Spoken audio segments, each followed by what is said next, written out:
est évidemment très contente que l'événement soit annulé. Sean Feucht, un artiste controversé de musique chrétienne, conservateur proche du mouvement MAGA, devait se produire vendredi à Expo-Cité. On se demande vraiment pourquoi Expo-Cité a accepté ça à la base.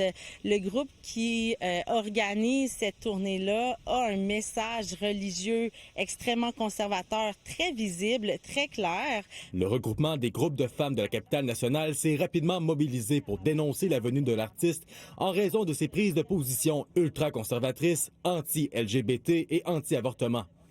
Des plaintes auraient été logées à la ville.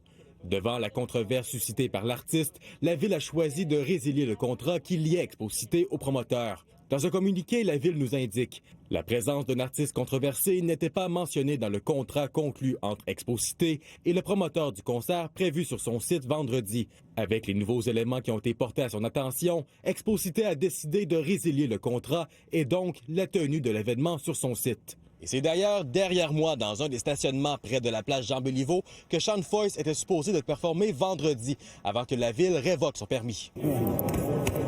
Feucht est un proche du mouvement Make America Great Again. Sur les médias sociaux, on le voit prier avec le président Donald Trump et faire une accolade à Pete Hegseth, le secrétaire de la Défense et ancien présentateur à Fox News. Ce n'est pas la première fois que Sean Feucht voit ses spectacles être déplacés ou annulés cette semaine au Canada. L'artiste devait se produire mercredi à Halifax, dans un parc national, avant que Parc Canada annule la venue.